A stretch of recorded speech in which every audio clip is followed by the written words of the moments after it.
Hello, friends. I'm really excited to share this idea with you today because I believe that it is a fundamentally and phenomenally change our life ever. Do you like this statement? Yes, of course. You definitely like this statement because the theme for the day is the statement that I have pronounced in front of you that brings you more energy, more clarity, more pitch, more bass, more volume, more warmth in your tone, right? So इस session में हम यही बात करेंगे आज कि आपका जो वॉइस है, जो वोकल कॉर्ड्स है, उसका वार्म अप हम कैसे करते हैं, किस तरह से हम अपनी बात को लोगों के सामने रखते हैं, लोगों के साथ शेयर करते हैं, इम्पैक्टफुल बनाते हैं अपने टोन को, इम्पैक्टफुल बनाते हैं अपने एवरी स्टेटमेंट्स को जो हम स्पीकिंग करते हैं। तो सबसे इम्पोर्टेंट पॉइंट क्या आता है कि जब भी हम बोलते हैं हमारा जो मैसेज है वो बिल्कुल क्लियर होना चाहिए कि what we speak what we want to convey through our message to our audience it should be very clear very transparent in our mind. So clarity बहुत ज़्यादा ज़रूरी होती है। जब भी आप अपना मैसेज लोगों के सामने रखते हैं, लोगों को बताते हैं, तो उसमें बहुत ज़्यादा क्लियरिटी होना ज़रूरी है कि आपका आइडिया क्या है, आपका मैसेज क्या है, आपका प्रेजेंटेशंस किसके ऊपर है, आप क्या मैसेज लोगों को देना चाहते हैं, आप एक्साइटमेंट है में कोई मैसेज देना चाहते हैं या आप थोड़ा सा लो फील कर रहे हैं उस अकॉर्डिंग मैसेज देना चाहते हैं। तो हर मैसेज को देने का अलग वे रहता है, हर मैसेज को कन्वे करने का अलग तरीका होता है। तो इसमें मैसेज की क्लियरिटी सबसे ज़्यादा इम्पॉर्टेंट है, पहला पॉइंट। सेकंड पॉइंट पर हम आते हैं आपका पेस। पेस बेसिकली आपकी वॉइस का उतार-चढ़ाव ये बताती है। जैसे मैंने अभी आपको बोला, I am totally excited to share this idea with all of you because this is a fundamentally phenomenally exceptional. तो ये आपके पेस को थोड़ा-सा हाई और थोड़ा लो पेस पर आपकी जो स्पीकिंग है उसको लेके जाता है। तो इसी तरह से जब आप प्रैक्टिस करते हैं तो आपको उसमें भी वेरिएशन लाना की ज़रूरत पड़ती है। सपोज़ आप 1 मिनट का जो सेशन है वो रेगुलरली कर रहे होंगे। धीरे-धीरे आप उसको बढ़ाने की भी कोशिश करेंगे, उसको 15 minute, 20 minute, 30 minutes a day आप अपने साथ प्रैक्टिस करें, मिरर में देख के करें, बहुत सारी चीज़ों को इसमें इंक्लूड करें।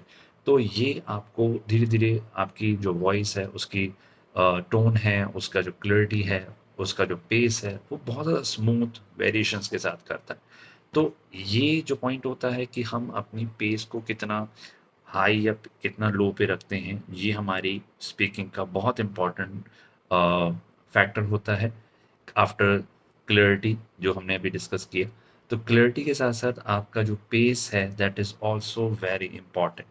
तो जब भी आप बोलें थोड़ा-सा हाई, थोड़ा-सा लो, क्या सेंटेंस बोला जा रहा है या क्या आपने अपनी पिच जो प्रेज़ेंटेशन है वो रेडी करी है, उस प्रेज़ेंटेशन के अकॉर्डिंग उसमें वेरिएशन आना ज़रूरी है। तो पेस जो है that is very much important.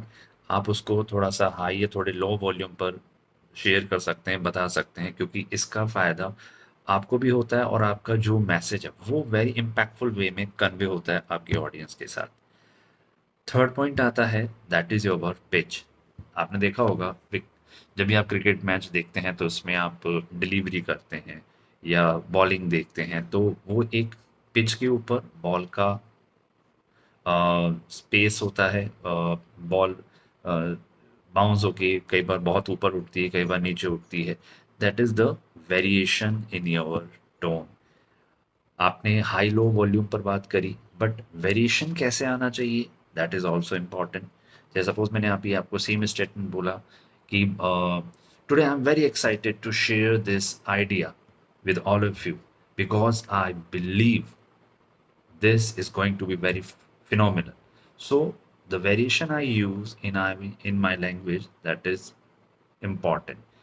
हम एक ही पिच के ऊपर अगर सारी बात कहते हैं जैसे suppose I will share a good idea with all of you I will share a good idea to all of you because know that it is important. तो उसमें आपको कोई भी वेरिएशन देखने को नहीं मिल रहा है, कोई भी आपको एक्साइटमेंट देखने को नहीं मिल रहा है, कोई भी इमोशंस देखने को नहीं मिल रहा है। तो वेरिएशन के साथ जब आप कोई बहुत बोलते हैं, बात को शेयर करते हैं तो इसमें आपका इमोशन भी जाता है। Today I am very excited to share this unique idea with all of you because I know that it is very important to all of us how we can complete our project on time. So this is the way I convey my message to the public. तो ये तरीका होता है कि आप अपने message को कितना जल्दी कितने इफेक्टिव वे में लोगों तक पहुंचा सकते हैं। तो वेरिएशन होना भी इसके अंदर ज़रूरी है, क्योंकि वेरिएशंस के साथ आपका इमोशन भी जुड़ जाता है जब आप किसी बात को उनके साथ उनको कहते हैं या उनको बताते हैं। तो वेरिएशन होना भी सबसे ज़्यादा इम्पॉर्टेंट है। नेक्स्ट पॉइंट आता है, fourth point, that is your volume. Volume का मतलब कि आप कितना वॉल्यूम ऑफ वर्ड्स एक स्पीच के दौरान लगातार बोलते हैं, क्योंकि वॉल्यूम, पेस, पिच और आपका क्लियरिटी ये एक साथ चलता है। हम लगातार बोलते जा रहे हैं और मैसेज हमें को बस क्लियरली देना है, वो समझ में आता है, किस हिसाब से देना है, कितना देना है, हमारा उस पर कोई कंट्रोल नहीं है। तो वॉल्यूम इन सेंस कि हम किस सेंस में उस कॉन्टेक्स्ट के बारे में या उस मैसेज के बारे में लोगों को बता रहे हैं, कितना स्पेसिफिकली इसके बारे में लोगों के पास इंफॉर्मेशन जानी चाहिए, कितनी नहीं जानी चाहिए, ये सब बहुत इम्पोर्टेंट रहता है। तो वॉल्यूम को भी आप फॉलो करें, क्योंकि वॉल्यूम का सीधा-सीधा मतलब ये रहता है कि जब आप अपनी स्पीकिंग कर रहे हैं, उसमें क्लैरिटी है, उसमें पेस है, उसमें पिच है, बट उसमें वॉल्यूम भी होना चाहिए, राइट? वॉल्यूम इन सेंस कि आप जो भी वर्ड बोल रहे हैं, सारे एक साथ जल्दी-जल्दी ना बोलें कि भई मेरा मैसेज क्लियरली जाना भी चाहिए, उसका एक पेस होना चाहिए, उसकी एक पिच होनी चाहिए जो आपको समझ में आती हो और लोगों तक वो सिस्टमैटिकली कन्वे होता हो। तो ये भी एक इम्पॉर्टेंट पॉइंट होता है जो हम इस स्पीकिंग में जस्टिफाई करते हैं। जैसे मैं आपको सेम स्टेटमेंट अभी आपको बताऊँ, totally I am very excited to share this fundamental idea that will bring us to close to our completion of project, right? So इसमें बहुत सारी चीज़ें आपको देखने को मिलती हैं। इसमें क्लैरिटी है, इसमें आपका पेस है, इसमें आपका पिच है, इसमें आपका वॉल्यूम भी है। तो ये सारी चीज़ें क्या होंगी जब आपकी बोलने की स्टाइल में शामिल होती हैं, तो आपका स्टाइल जो होता है इम्पैक्टफुल होता है। और कम्युनिकेशंस के बाद, बॉडी लैंग्वेज के बाद, जो आपका वॉइस मॉड्यूलेशन है, जिसमें हमने ये 4 चीज़ें हमने डिस्कस करी, वो भी बहुत इम्पोर्टेंट रोल प्ले करता है। नेक्स्ट 5th पॉइंट पर आते हैं, power of poses. Power of poses, do you like this statement? Do you like this statement? Power of pause. तो पावर ऑफ पॉज़ में आपको क्या समझ में आता है? आपको ये समझ में आना चाहिए कि जो सेंटेंस मैं बोल रहा हूँ, उसको बोलने के साथ उसके जब मैं रुकता हूँ तो उसका इम्पैक्ट क्या जा रहा है सामने वाले पे। Do you like this video? तो इसमें आप पॉज भी हो गए, आपने अपनी चीज़ें भी दूसरे तक एक्सप्रेस करी। आपकी जो नॉलेज है, आपका जो पर्सपेक्टिव है, एज ए स्पीकर मैं कुछ जानने की कोशिश कर रहा हूँ, तो ऑडियंस जो आपके सामने है, उसका एक्सप्रेशन आपको समझ में आएगा, उसके हाव-भाव आपको इसमें समझ में आते हैं। तो ये सारी चीज़ें एज़ ए स्पीकर आपको अपनी लैंग्वेज में, आपके अपने कम्युनिकेशन में, आपको डे टू डे कम्युनिकेशन में शामिल करनी चाहिए। क्योंकि विदाउट पॉजेज़ कहाँ रुकना है, कितना रुकना है, कैसे रुकना है, उन सब के बारे में आपको धीरे-धीरे समझ में आता है, एक साथ समझ में कभी नहीं आएगा। क्योंकि ये जो स्पीकिंग का जो स्किल्स है, वो वेरिएशंस के साथ होना, पिच होना, उसमें वॉल्यूम होना, उसमें क्लैरिटी होना, उसमें एक पॉजेज़ होना, ये बहुत ज़्यादा ज़रूरी है, राइट? तो इन पाँचों पॉइंटों को जब हम समझते हैं, तो हमारी स्पीकिंग में जो वॉइस मॉड्यूलेशन है, वो बहुत ज़्यादा इम्पैक्टफुल रहती है। आपकी स्पीक जो बिल्कुल एक फंडामेंटल है, बिल्कुल उसका कोई बेस नहीं है, केवल आप वर्ड इनंशिएट्स कर रहे हैं, उसका ज़्यादा इम्पैक्ट आपको देखने को नहीं मिलेगा। क्योंकि जब तक आपने उसके अंदर क्लैरिटी, आपका बेस, आपका पिच, आपका वॉल्यूम, आपकी पॉजेज़ ये कहीं नहीं लगाए हैं, उसमें आपकी कोई भी इम्पैक्टफुल इमेज क्रिएट नहीं होगी ऑडियंस के सामने।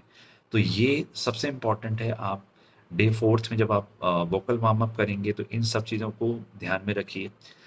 इसके अलावा कुछ इंपॉर्टेंट पॉइंट्स मैं आपको यहाँ पे बता रहा हूँ कि जब आप स्पीकिंग करते हैं, यूजुअली हम अभी 1 मिनट या 2 मिनट की स्पीकिंग यहाँ पर कर रहे हैं। लगातार जब आप स्पीकिंग करेंगे या कभी आपको परफॉर्म करना पड़ा या कभी आप एज ए एंकर कहीं आप अपना प्रेजेंटेशंस कर रहे हैं या किसी टॉपिक पर आपको बोलने को कहा जाता है, तो आप अपनी ब्रीदिंग की भी एक्सरसाइज करें, राइट? अब ब्रीदिंग की एक्सरसाइज कैसे है वो भी मैं आपको बताता हूँ। आप जब आप इनहेल करते हैं, तो इनहेल करने का मतलब है कि 4 सेकंड्स तक आपने इनहेल करा, 4 सेकंड्स तक आपका जो लंग्स हैं, जो आपका डायफ्राम है, वो उसको ऑब्जर्व करें, अंदर रुके 4 सेकंड तक, उसके बाद धीरे-धीरे 4 सेकंड में आपका पूरा जो एक्सेल प्रोसेस है वो कंप्लीट हो जाना चाहिए। क्योंकि बोलते-बोलते आपका जो लंग्स है, आपका जो डायफ्राम है, वो बहुत ज़्यादा एक्टिवेट रहता है, राइट? तो हम जब तक वोकल कॉर्ड से बोलते रहेंगे, एक टाइम बाद वो थक जाएगा। बट जब आप ब्रीथिंग करके लगातार बोलते रहेंगे तो आपको उसमें आसानी रहेगी। आपका डायफ्राम आपकी जो स्पीकिंग को आप पोर्ट्रे कर रहे हैं उसको सपोर्ट करता है। तो उस पोर्ट्रे करते वक़्त आपको ब्रीथिंग जो आप कर रहे हो उसकी प्रैक्टिस आपको पहले से करनी पड़ती है। या जब भी आप प्रेज़ेंटेशंस के लिए रेडी रहेंगे या आपको स्टेज में जाके आपको बोलना है, तो इन सब चीज़ों पर भी आपको पूरा कमांड हो जाएगी धीरे-धीरे, राइट? तो ये इम्पॉर्टेंट पॉइंट जो है जिसमें आपकी ब्रीदिंग एक्सरसाइज भी शामिल है, ये आपकी स्पीकिंग को रिजोनेट करना चाहिए, उसके साथ अटैच होना चाहिए, क्योंकि विदाउट ब्रीदिंग आप उतना इफेक्टिवली कम्युनिकेट नहीं कर पाएंगे जितना आप कर सकते हैं।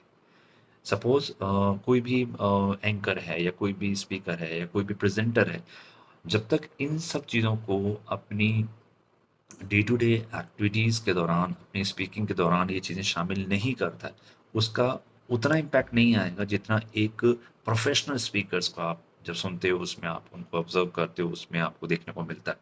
आप उनके टुवर्ड्स एंगेज क्यों होते हो? इन्हीं लैंग्वेज के बिहाफ़ पर, इन्हीं इंटोनेशंस के बिहाफ़ पर, इन्हीं एंगेजमेंट के बिहाफ़ पर, क्योंकि वो अपनी बॉडी लैंग्वेज क्योंकि वो अपनी बॉडी लैंग्वेज, अपनी वॉइस मॉड्यूलेशन और कम्युनिकेशन तीनों को मर्ज कर देते हैं। तो 100% जो आपकी स्पीकिंग होती है वो इफ़ेक्टिव होती है। 100% जो आपका प्रेज़ेंटेशन होता है वो इफ़ेक्टिव होता है। तो इन सब चीज़ों में आप अपनी कम्युनिकेशंस को एक्सप्रेस करेंगे या अपनी बातों को एक्सप्रेस करेंगे या अपने वर्ड्स को एक्सप्रेस करेंगे, तो आपको उसमें बहुत ज़्यादा एन्जॉय फ़ील होगा। आप उसको बहुत ज़्यादा लोगों तक कन्वे कर सकते हैं, लोगों को एंगेज कर सकते हैं। तो ये आपके लिए सबसे इम्पोर्टेंट टॉक है। तो डे 4 जो कि बहुत इम्पोर्टेंट है, जो मैंने आपके साथ शेयर करा, इसको आप प्रैक्टिस करें अपने कम्युनिकेशंस में, आपके डे टू डे हैबिट्स में। नेक्स्ट सेशन में कुछ और एक्साइटिंग लेके आएँगे आपके साथ। Till then take care and goodbye and have a nice day.